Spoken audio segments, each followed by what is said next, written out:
that's a tremendous looking trophy. Hello, welcome to Platinum Explosion, number one PlayStation podcast in the Oceanias. My name is John Blunt. Joining me, as always, Ashley Hobley. Hey, Dylan. Excited to be here and excited to call out all my fellow free gunners. Damn right. So, big news for this week, of course. Concord beta happened to the point they actually extended it. They had an extra day. Everyone loved it. They were like, keep playing it. Have a great time. If you've missed out, don't worry. This coming weekend, as I'm recording, it'll be back open beta, so more people can play and enjoy Concord. Unsurprisingly, even after moving the show to fortnightly, not much to discuss this week, but that's fine. That's why I moved the show to fortnightly. Let's start with Concord then. Yeah, Ash, what are your thoughts? Have you been enjoying it? Obviously, if you listen to Arcade Couch, Karen absolutely adores this game because it's very similar, somewhat, to Overwatch. You hate Overwatch. So what are your thoughts on this? I mean, it's fun. Like, obviously, hero shooters are not definitely my thing. I'm not particularly fantastic at them. But, you know, it's a good time. It's fun with friends. There's definitely a strategic element to it that is going to please multiplayer gamers as long as they get a strong enough, user base to kick things off with.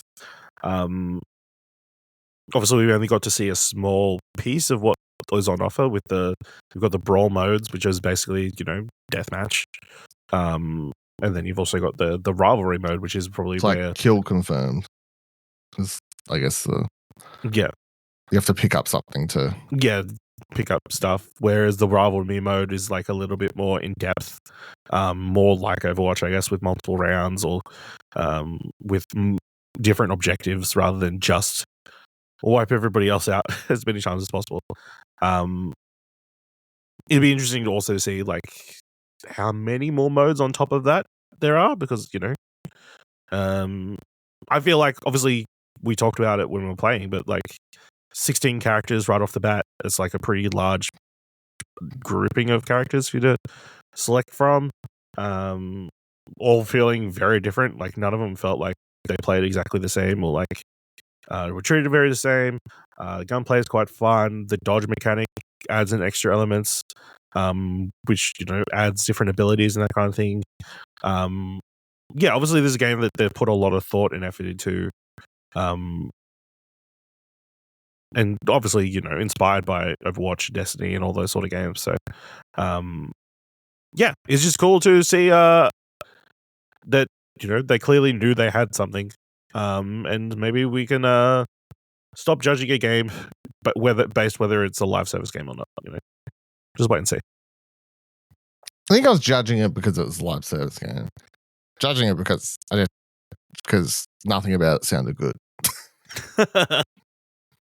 I think it was both. Yeah. You just immediately wrote it off because it was a live service game. I think there's a level of trepidation with making a live service game that should come. Yeah, you can be trepidatious, but you can also be like, this should be allowed to exist. No. They should cancel all these live service games. I'm not specifically saying they should cancel a lot of them, because I'm still saying, like, how many is it? 20? Well, they already cancelled all of them. Fucking still a lot. Well, there's just this and, Fair Games that we know of. Yeah. So, I'm still saying, all live service games. It's a lot too much going on. But yes, obviously I'd spoke negative about Concord in general in the last weeks and months in time. It's good. It's good fun. The time we played. I have some stuff I'll get to in a second, but out the gate, the gameplay stands out as the main thing here, which is of course the main thing you would want in a multiplayer live service. I was about to say free to play, but of course it's not. It is a $60-$70 game. Yeah. Aussie, yes. So not full price, but it does cost you money to buy. 16 characters. When we went over that a few weeks back, it's like 16 characters is a lot. There's no way that's too many characters. There's no way all these characters are going to feel different. No, they all feel completely different. I don't think one, I would say, man, this character sucks. There's some characters that I'm like, this isn't character for me personally, but I don't think there's any character that I'm like, this character sucks. Like if you're someone who wants to play the fast-paced first-person shooter type stuff, there's going to be characters for you, and probably just stay away from the heavy tanks who walk like absolute Very slow. very slow, but they're tanks. So there's a little bit for everyone. Now there are some things where I'm like, and this I don't know how much is this is just hero stuff that's like an annoyance thing or whatever, but it's like I've definitely headshotted someone with the sniper character and they go to like 3/4 health, and I'm like, oh. Like I just sometimes you're like, damn, I shouldn't have. I wish they would just be dead. And then the other thing that was the other fucking weird oddity that was not me. Oh, I think you'd hate it to be the other way around though, right? You take one shot from a sniper from the other end of the map, you're just dead. Well, I mean that's how it works in usual like shooters, obviously. You know, realistic shooters. No, well, I mean you got Call of Duty, and that's not a realistic shooter. I'm pretty sure they want you to believe it's a realistic shooter. Okay. Yeah, so maybe especially on like I'd shoot, and this is just the hero shooter thing where it's like the balanced numbers in the background, but sometimes I'm like I would headshot some of the tank characters as the sniper, and it would do absolutely fuck all damage, and I'm just like a little bit like I don't know. Can there? No, that's fair. I think there should be a buff at least for if you hit them in the head, but it doesn't feel like there was, and if it is, it's not enough. Would be one thing. And then the other character I feel like had, I want to say, I can never say which characters felt the most OP. I think Kieran was saying he reckons it's which I would get with the crossbow character, because, yeah, I mean, she charges up a shot, and then even if you miss by like the fair margin, it's still got like a massive AoE damage. So maybe she's the OP one at the moment. I don't know. But another character I feel like doesn't do as enough damage, at least, with is the rocket launcher one, because it's like I don't know, it's rocket launchers. Like you like soft rockets. Maybe it's like you blast someone in the face with a bunch of rockets, and I'll be like, fucking hell. Like again, especially the tanks. So maybe the problem isn't the amount of damage the character's doing, but maybe the tanks are just too tanky. Could be a thing. Would be and again, I don't think any of these are major negatives because it's a beta, that balancing and whatever else. No, I'm sure they'll still be balancing once the game comes out. But yeah, game mode wise, I definitely feel like I've already forgot what they're called. What's the one we respawn? What are we calling that? Just brawl. Brawl, yeah. So brawl, where you're respawning, that definitely, like, even running around the maps, the time to kill, as the kids call it, and stuff like that is quite large. Just you can tell the game's not designed first and foremost for those modes, for those that way to play it. However, I do think it's the most risk adverse, because you get to respawn, and if you want to try out new characters or anything like that or introduce a friend to the game or whatever, of course that's the mode that you're probably going to want to play, because the second you go into the quote unquote competitive side of the game, you're playing with someone who's never played before. They're like, oh, I'll just play this character, I'm dead. What do I do now? Well, you watch. So yeah, and not to say that rounds go on forever, because they don't in these types of games. They're pretty quick, and that is the thing. No different than, I think sometimes when people think of the no respawn modes, people have seen gameplay of, like, say, Rainbow Six, and they die early, and then still like another 5+ minutes of gameplay sometimes in those rounds, and people are like, fucking hell, I just wish I could respawn. Like a battle royale or a battle royale, I guess. Yeah, and it's like sitting there for 10-15 minutes. But like, I think the rounds in this are, as I would say, they're no longer or shorter than stuff from CS:GO or Valorant or anything. Like, everyone sets up, there's an objective, everyone sort of fights over it, there's an initial spray of bullets or abilities, and either a lot of people die or they don't, or maybe it's just a bunch of like smoke abilities, and the enemy team runs off with the objective, and then you chase them down to where it goes, and then a bunch of people die. But it's not like, if you die, I don't think you're sitting there, you're not invested either. It's going to keep you like fucking, like, you're watching, right? You're not like, oh my god, I'll zone out and scroll Twitter for 5 minutes. Yeah. So I wouldn't let that be a turn off, I don't think.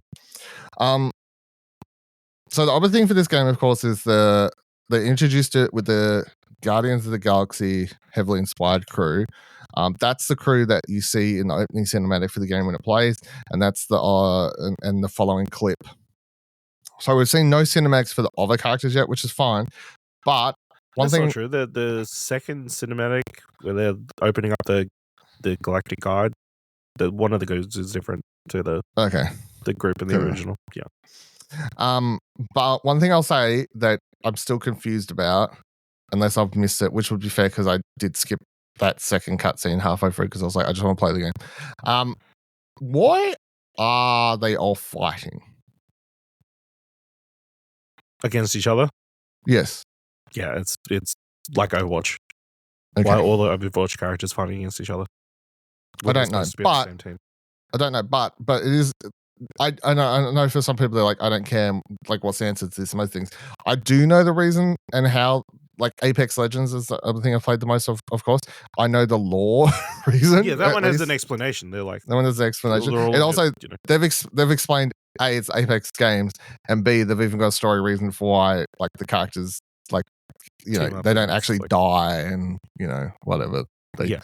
So there's all happening there, and I just feel like, and again, it's the beta, it's fine, but I hope full game. I just need to at least know, especially in a game where they're like, we're going to put out weekly cinematics and want you to be invested in the story happening in these characters. I hope that very early I know why they're all in the games and what the prize, the long-term prize that they're all fighting for. If you're going to try and get me into these different crews, and presuming, of course, and we will get more crews and characters introduced over time, I'm going to need to know why all of these characters come in, because that's the interesting part, especially when new characters are introduced to something like Apex Legends. It's like they give a bunch of backstory on those characters, and then there's a part in the story before they add that character to the game where they release a video that shows what happened in their life to cause them to want to or even get dragged into Apex games. You're like, okay, I understand why this character's here. Not they've just shown up because random. Does that make sense? You see what I'm saying? Because they're saying the story will be a big part of this game if you choose to partake in it. So I don't just want quippy cutscenes like the one we had you want at the state of play. Yeah. World, explanations to questions.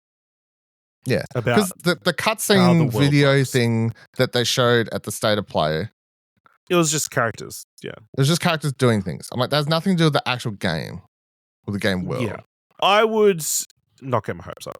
I think it's mostly going to be, look at these fun characters interacting with each other, and then they're going to go fight because we have to make them fight. I don't know. It's hard to say because that's not what I want to hear at all. Yeah, I would be shocked if they do initially. Anyway, I feel like they want to introduce the characters at least the first few weeks and get flesh them out before. Because I don't think Apex even explained everything straight off the jump. It took a while to build itself out. You at least knew it was a game, though. That's true. At least you knew it was an Apex Legends game. You knew it was in there was something people could watch. There was questions, but you had a general understanding of why they were fighting each other, which was they're in a game. You load into each round currently, and it's like team versus team. I'm like, yeah, okay, but is this? What is this? What are we doing? That's the only thing. That's all. That's all I want. Or just get rid of all the story, and then I won't care. But currently, I want to know. So, I mean, even League of Legends has a reason why. People do try that. The second people want to put story into the games, they have to justify why all these random characters end up teamed up together and working together. So, all right, let's run through a couple news stories for this week before we wrap up. And by a couple, I mean literally two. Firstly, PlayStation Plus game catalog for July. The extra / deluxe premium tiers of stuff that you can play as of today. Today they should be up. Or by the time you listen, there should be it. So Remnant 2, PS5, Standard Edition. Crisis Core, Final Fantasy VII Reunion, PS4, PS5. Mount and Blade 2 Bannerlord, PS4, PS5. The Jackbox Party Pack 9, PS4, PS5.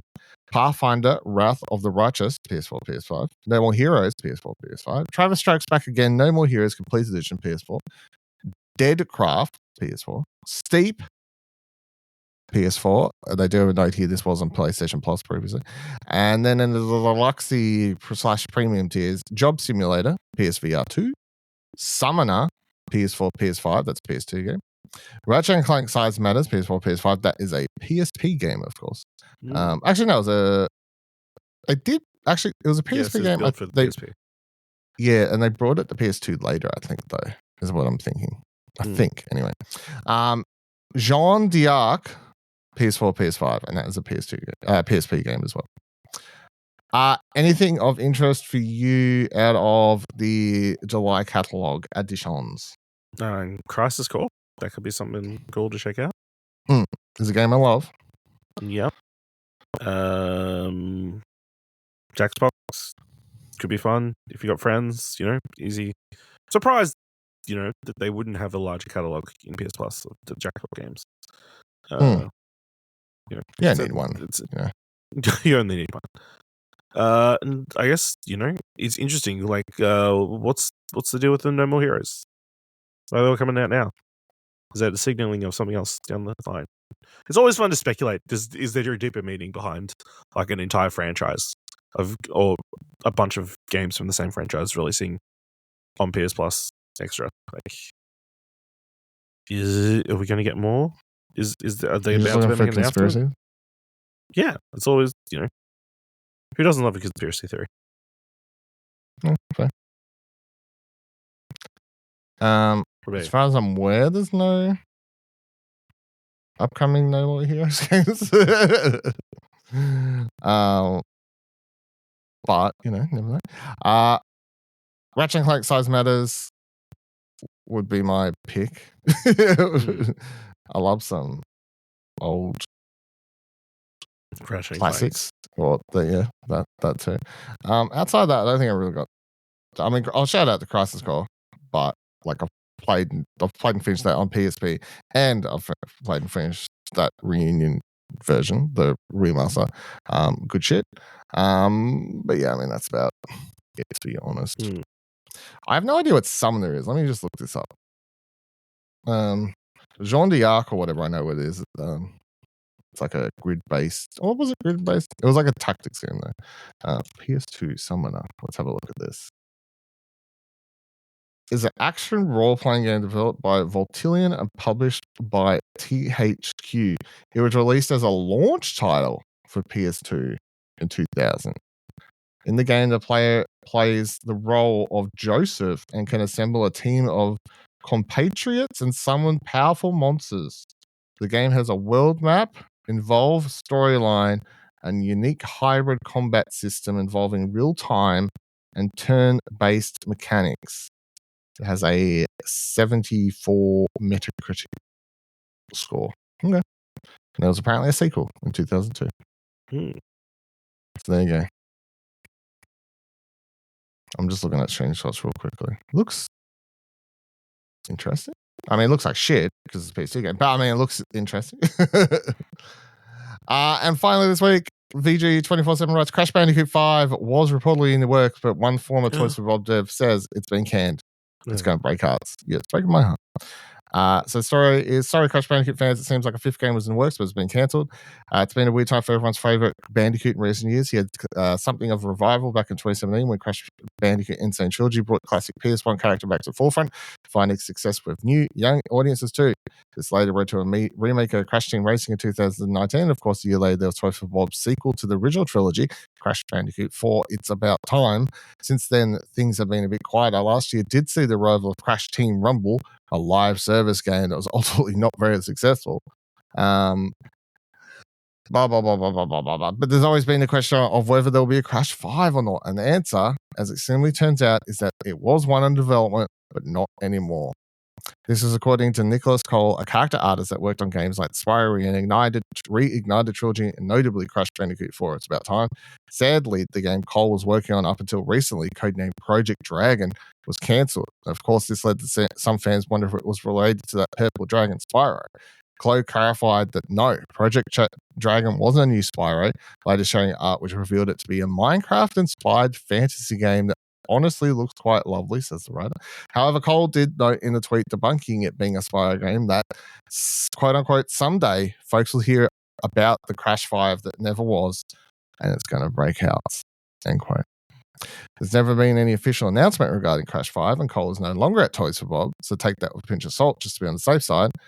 The Crash 4 developer did go solo earlier this year, now taking the world of game making on as an independent studio, though I decided to deal with Microsoft. I am honestly in a world where like Crash Trilogy did really well, like money-wise, sales-wise, and Crash 4 did really well, sales-wise. These are two things that we know. They're known facts. Like, I don't say they sold gangbusters, but they did well. And then they put out that live service shit. And if they've cancelled 5, I honestly feel like over history, it's a bunch of people being given Crash Bandicoot and going, here, people like this.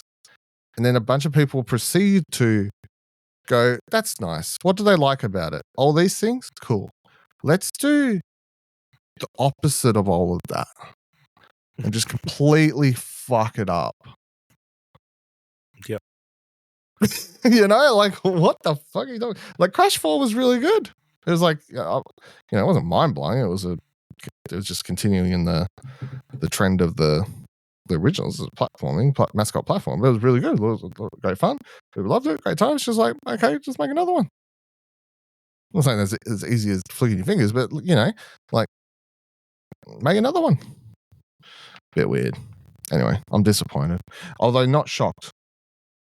I'll say I'm disappointed, but nothing in that surprises me. All right, that'll do it for this week's episode of Platinum Explosion. Of course, let us know any comic concerns, your thoughts on Concord, anything like that. ExplosionNetwork.com/Twitter, ExplosionNetwork.com/Discord takes you to our Twitter at Discord. If you like the episode and want to support Explosion Network and Platinum Explosion, ExplosionNetwork.com/support takes you to our Ko-fi page. And until 2 weeks' time, remember, every trophy counts.